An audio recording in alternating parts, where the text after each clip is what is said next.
I got so much motherfucking design on right now. Break it down, bring it back, make it clap. I got 3 old thoughts, new block, where that thing. Bitches on my line, and you know.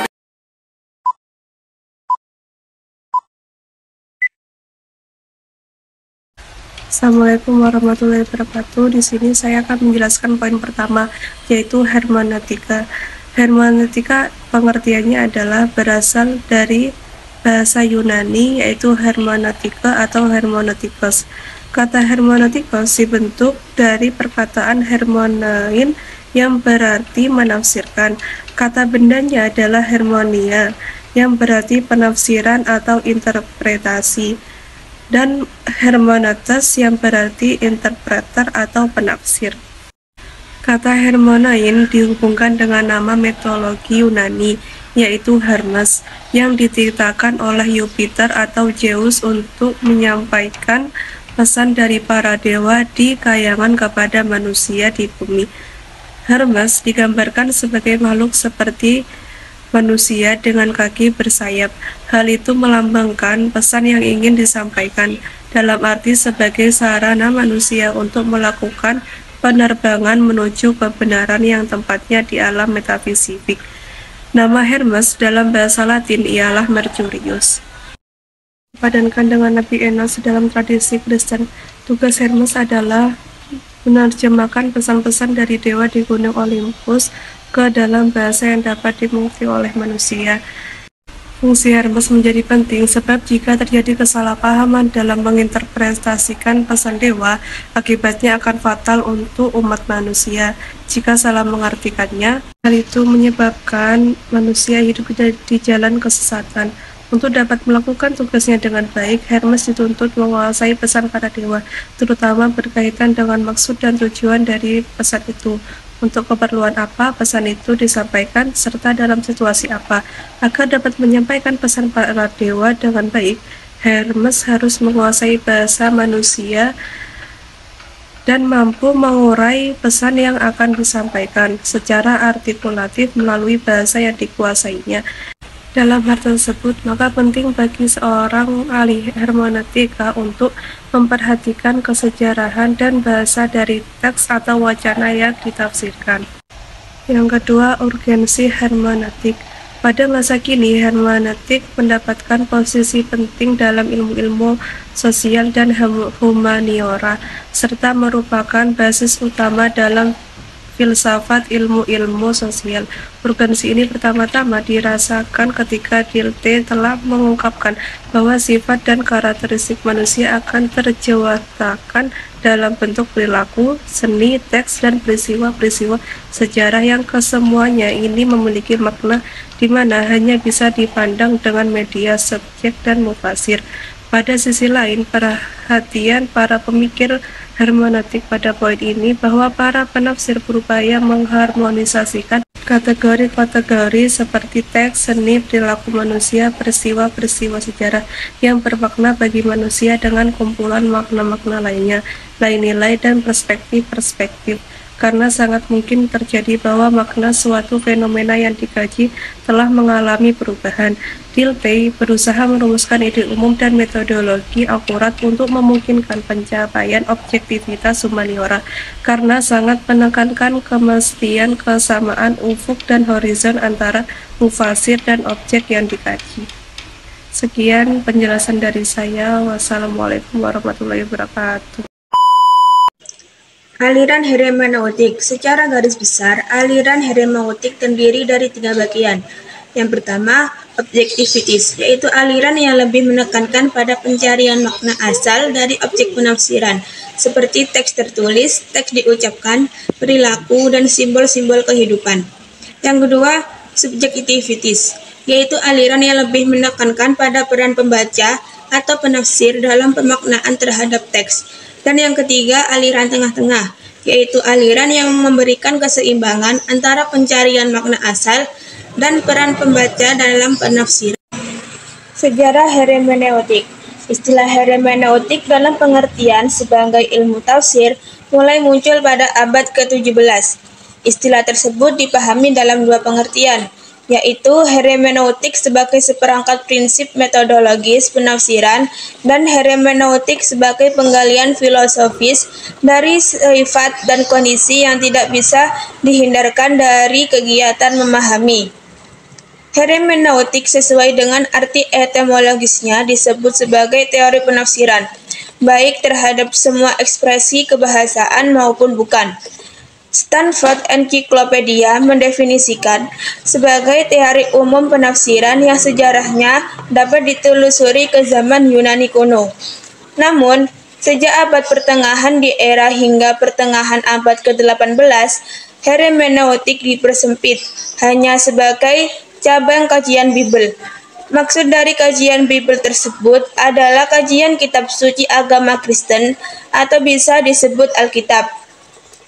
Hingga abad ke-18, tokoh-tokoh hermeneutik di Eropa kurang memberikan perhatian pada persoalan estetika dan sastra. Filsuf yang mulai mengemukakan pentingnya sastra sebagai pokok penelitian hermeneutik adalah Friedrich Ernst Daniel. Pemikirannya menandai babak baru sejarah hermeneutik sekaligus awal kemunculan hermeneutik. Karena itu, dia dianggap sebagai bapak hermeneutik, sebab membakukan hermeneutik menjadi metode umum interpretasi yang tidak terbatas pada kitab suci. Kemudian, Wilhelm Dilthey mengembangkan hermeneutik sebagai landasan bagi ilmu kemanusiaan. Lalu Hans-Georg Gadamer mengembangkan hermeneutik menjadi metode filsafat, terutama dalam bukunya yang terkenal Truth and Method. Selanjutnya, hermeneutik lebih jauh dikembangkan oleh para filsuf, seperti Paul Ricoeur, Jürgen Habermas, dan Jacques Derrida. Perkembangan hermeneutik ini merambah ke berbagai kajian keilmuan.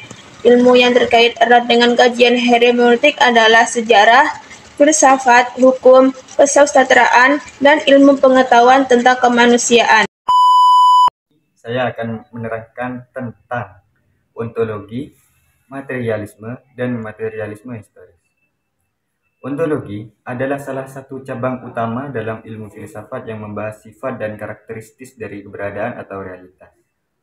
Ini melibatkan pertanyaan-pertanyaan mendasar mengenai apa yang ada, bagaimana benda-benda tersebut berinteraksi, dan apa yang menjadi dasar dari keberadaan benda itu sendiri.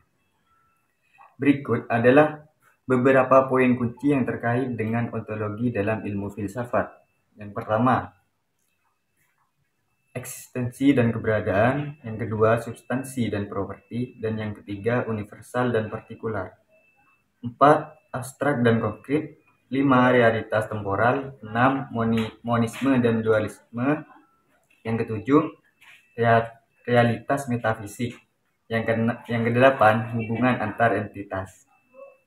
Lanjut, materialisme. Materialisme adalah paham dalam filsafat yang menyatakan bahwa hal yang dapat dikatakan benar-benar ada adalah materi. Pada dasarnya, semua hal terdiri atas materi dan semua fenomena adalah hasil interaksi material. Materi adalah satu-satunya substansi. Sebagai teori, materialisme termasuk paham ontologi monistik. Lanjut, materialisme historis adalah pandangan sejarah dialektik dalam proses kerja dan laju perkembangan ekonomi yang dikembangkan oleh Karl Marx dan Friedrich Engels. Dalam pandangan ini, bukan kesadaran manusia yang menentukan keadaan mereka, tetapi keadaan mereka lah yang menentukan kesadaran mereka. Di sini saya akan menjelaskan tentang idealisme, dualisme, dan pluralisme. Idealisme adalah sebuah istilah yang digunakan pertama kali dalam dunia filsafat oleh Leibniz pada awal abad 18. Ia menerapkan istilah ini pada pemikiran Plato, seraya memperlawankan dengan materialisme Epikuros. Materi kedua, dualisme. Dualisme adalah konsep filsafat yang menyatakan ada dua substansi. Dalam pandangan tentang hubungan antara jiwa dan raga, Dualisme mengeklaim bahwa fenomena mental adalah entitas non-fisik. Dan yang ketiga yakni pluralisme, terdiri dari dua kata, plura dan isme, yang berarti paham atas keberagaman. Secara luas, pluralisme merupakan paham yang menghargai ada perbedaan dalam satu masyarakat dan memperoleh kelompok yang berbeda tersebut untuk tetap menjaga keunikan budayanya masing-masing. Baik, saya di sini akan menjelaskan tentang aksiologi. Aksiologi berasal dari bahasa Yunani, yakni dari kata aksios yang berarti nilai dan kata logos yang berarti ilmu. Aksiologi kemudian dikenal sebagai salah satu cabang ilmu dari ilmu filsafat. Arah filsafat atau aspek kehidupan yang dibahas di cabang ilmu ini adalah mengenai pemanfaatan atau penggunaan dari ilmu pengetahuan. Secara umum, aksiologi bisa diartikan sebagai cabang ilmu filsafat yang mempelajari tentang tujuan ilmu pengetahuan dan bagaimana manusia menggunakan ilmu tersebut, sehingga mendalami dulu dasar-dasar dari ilmu pengetahuan. Setiap orang yang mempelajari cabang ilmu ini kemudian bisa memahami apa itu ilmu pengetahuan, kenapa bisa ada di dunia ini, bagaimana sejarah kemunculannya, jenis dan bentuknya, dan kemudian sampai ke pembahasan bagaimana manusia memanfaatkan ilmu pengetahuan tersebut. Ilmu pengetahuan di dalam aksiologi kemudian mencakup semua nilai-nilai dalam kehidupan. Dalam ilmu ini sekaligus akan diketahui bagaimana sesuatu dianggap memiliki nilai yang berarti dan siapa saja yang bisa memberikan nilai atas sesuatu tersebut. Aksiologi kemudian juga disebut dengan istilah hakikat nilai, di mana nilai-nilai dalam kehidupan ini beragam dan kemudian melibatkan perasaan dan pola pikir manusia, misalnya nilai keindahan, kesetiaan, kecurangan, keadilan, dan lain sebagainya. Orang yang ahli atau menjadi pakar di ilmu aksiologi kemudian disebut sebagai aksiolog, sehingga mereka adalah orang-orang yang sudah paham hakikat nilai secara mendalam dan kemudian menyampaikan pemahaman mereka pada orang banyak, misalnya dari seorang dosen ke puluhan mahasiswa di dalam kelas. Aspek aksiologi. Dalam ilmu filsafat, aksiologi diketahui memiliki dua jenis aspek atau dua komponen dasar yang menyusun nilai-nilai yang dipelajari di dalamnya. Dua aspek aksiologi yang dimaksudkan adalah satu, etika. Aspek yang pertama di dalam aksiologi adalah etika. Etika diketahui berasal dari bahasa Yunani, yakni dari kata ethos yang memiliki arti adat kebiasaan. Istilah lain untuk menyebutkan unsur etika adalah istilah moral. Etika sendiri adalah cabang ilmu filsafat aksiologi yang membahas masalah-masalah moral, perilaku, norma, dan adat istiadat yang berlaku pada komunitas tertentu, sehingga di dalamnya akan membahas mengenai suatu adat kebiasaan yang berlaku di dalam suatu komunitas, misalnya suatu kelompok masyarakat. Dalam cabang ilmu etika ini ada 3 bidang studi utama atau materi yang akan dibahas secara mendalam, yaitu metaetika, etika normatif, dan etika terapan. Metaetika merupakan bidang studi yang membahas mengenai makna teoritis dan juga acuan yang digunakan untuk menerapkan maupun membangun etika atau moral dalam suatu kelompok masyarakat. Etika normatif merupakan bidang studi etika yang membahas mengenai cara praktis untuk menentukan suatu tindakan moral, sehingga di sini akan dibahas mengenai cara-cara praktis menentukan tindakan apa saja yang dianggap beretika dan sebaliknya. Etika terapan merupakan bidang studi di dalam etika yang membahas mengenai apa yang wajib dilakukan seseorang dalam situasi tertentu atau wilayah tindakan tertentu. Yang kedua adalah estetika. Di dalam aksiologi adalah estetika dan merupakan cabang ilmu filsafat yang berhubungan dengan keindahan, rasa, dan segala hal yang berhubungan dengan perasaan atau penilaian personal atau subjektif.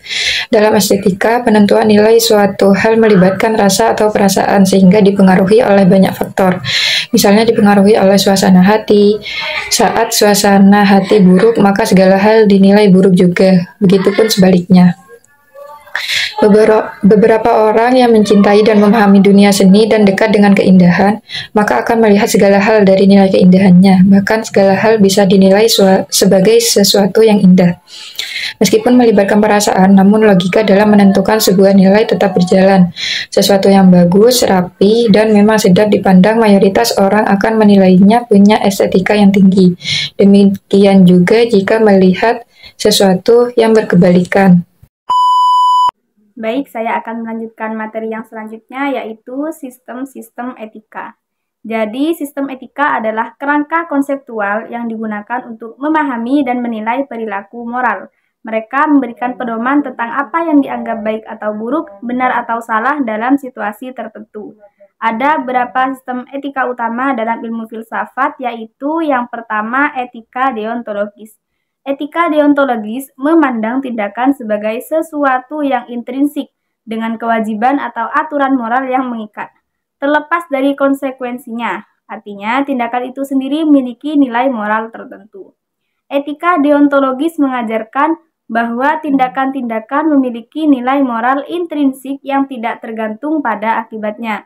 Sebagai contoh, jika seorang berpegang pada prinsip bahwa kebohongan adalah salah, maka dalam situasi apapun berbohong akan dianggap tidak etis.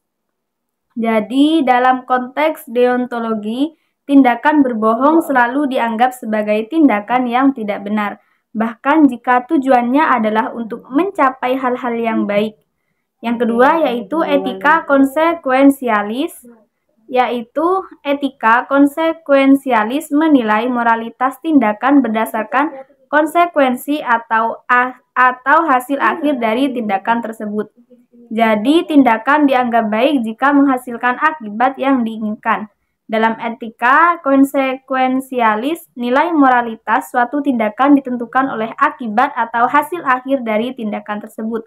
Ini berbeda dari pendekatan deontologis, di mana kebenaran atau kesalahan suatu tindakan lebih tergantung pada kewajiban atau aturan moral yang mendasarinya.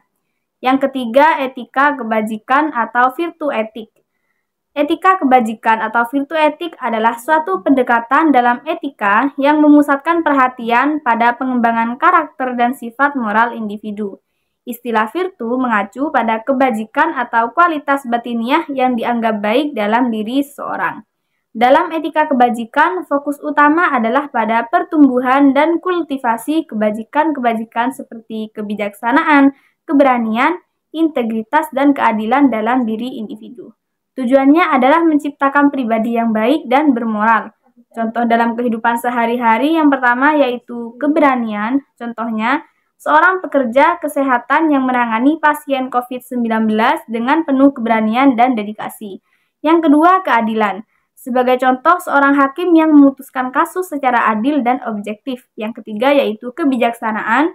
Contohnya, seorang manajer yang membuat keputusan strategis yang mempertimbangkan konsekuensi jangka panjang. Yang keempat, integritas. Contohnya, seseorang yang menolak untuk terlibat dalam tindakan korupsi meskipun terdapat tekanan untuk melakukannya. Etika kebajikan menekankan pentingnya membentuk karakter yang baik dan bermoral, sehingga individu dapat mengambil keputusan yang tepat dan bertindak secara baik dalam berbagai situasi kehidupan sehari-hari. Yang keempat ada etika religius. Etika religius berlandaskan pada prinsip-prinsip agama dan kepercayaan keagamaan. Mereka memandang tindakan moral sebagai sesuatu yang diatur oleh ajaran atau ajaran agama. Contoh dalam kehidupan sehari-hari yang pertama yaitu kepatuhan terhadap perintah agama. Yang kedua, kebaikan dan kasih sayang. Yang ketiga, penghindaran dari perbuatan yang dilarang. Dan yang keempat yaitu doa dan ibadah. Etika religius dapat mempengaruhi setiap aspek kehidupan sehari-hari seseorang, termasuk cara berinteraksi dengan orang lain, cara mengambil keputusan, dan bagaimana menyikapi situasi moral yang kompleks. Hal ini juga dapat mempengaruhi nilai-nilai dan prinsip-prinsip yang membimbing perilaku individu dalam konteks spiritual dan moral. Yang kelima yaitu etika kontraktualis. Etika kontraktualis adalah pendekatan dalam etika yang berfokus pada ide bahwa norma-norma moral didasarkan pada perjanjian sosial atau kontrak moral yang dibentuk oleh masyarakat. Dalam pandangan ini, norma-norma moral ditentukan oleh kesepakatan atau perjanjian bersama dari individu-individu yang terlibat dalam komunitas atau masyarakat. Contoh dalam kehidupan sehari-hari yaitu hukum dan peraturan sosial. Sistem hukum dan peraturan yang ada dalam masyarakat adalah contoh nyata dari implementasi etika kontraktualis. Masyarakat secara kolektif membuat hukum dan aturan untuk mengatur perilaku dan memastikan ketertiban. Dalam konteks etika kontraktualis, norma-norma moral dianggap berasal dari kesepakatan bersama yang dirumuskan oleh anggota masyarakat. Hal ini menekankan pentingnya konsensus sosial dan kesepakatan bebas antara individu-individu untuk membangun norma-norma moral yang mengatur perilaku. Selanjutnya yaitu egoisme dan altruisme. Egoisme adalah pandangan atau sikap yang menempatkan kepentingan dan kepuasan diri sendiri sebagai prioritas utama.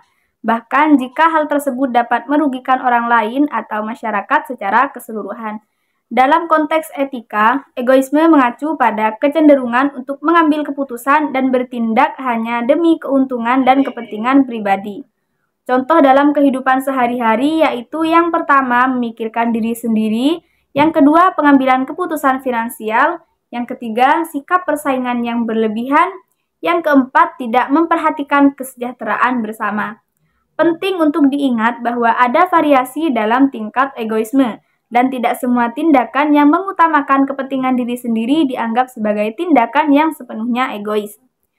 Tindakan yang mementingkan diri sendiri tanpa menjadi egois dapat terjadi ketika seseorang memperhatikan dan menjaga kepentingan dan kebutuhan pribadi tanpa mengorbankan atau merugikan orang lain. Altruisme adalah sikap atau perilaku yang menunjukkan perhatian dan peduli terhadap kesejahteraan dan kepentingan orang lain tanpa mengharapkan imbalan atau keuntungan pribadi sebagai hasilnya. Individu yang bersikap altruistik cenderung berprioritas untuk membantu dan mendukung orang lain, bahkan jika hal tersebut memerlukan pengorbanan atau kekurangan bagi diri sendiri. Contoh dalam kehidupan sehari-hari yang pertama yaitu membantu orang lain dalam kesulitan, yang kedua pemberian sumbangan atau kepedulian sosial, yang ketiga mendukung karitas dan aksi sosial, yang keempat mengorbankan waktu atau tenaga, yang kelima, mengutamakan kesejahteraan orang lain. Altruisme adalah sikap yang mengandung rasa empati dan kepedulian terhadap orang lain. Seringkali dianggap sebagai nilai moral yang tinggi karena melibatkan pengorbanan dan perhatian yang tulus terhadap kesejahteraan orang lain. Keduanya memiliki hubungan yaitu egoisme dan altruisme adalah dua sikap atau orientasi perilaku yang berkaitan dengan cara individu memandang dan bertindak terhadap kepentingan sendiri dan kepentingan orang lain. Keduanya adalah dimensi etika yang mempengaruhi bagaimana individu berinteraksi dalam masyarakat. Yang pertama yaitu keseimbangan. Seseorang tidak selalu sepenuhnya egois atau sepenuhnya altruistik. Sebagian besar orang berada di suatu tempat di antara dua ekstrim ini. Mereka dapat mempertimbangkan kepentingan diri sendiri sambil juga mempertimbangkan kepentingan orang lain. Yang kedua yaitu situasional. Seringkali sikap seorang terhadap egoisme dan altruisme dapat bervariasi tergantung pada konteks atau situasi tertentu. Misalnya, seseorang mungkin cenderung bersikap lebih egois dalam situasi persaingan yang ketat, tetapi bersikap lebih altruistik ketika melihat seseorang dalam kesulitan. Yang ketiga yaitu pentingnya keseimbangan. Keseimbangan antara egoisme dan altruisme penting dalam menciptakan hubungan dan dinamika sosial yang sehat. Terlalu banyak egoisme bisa menyebabkan konflik dan ketidakadilan. Sementara terlalu banyak altruisme bisa menyebabkan penyalahgunaan atau eksploitasi. Sekian pemaparan materi dari kelompok kami. Wassalamualaikum warahmatullahi wabarakatuh.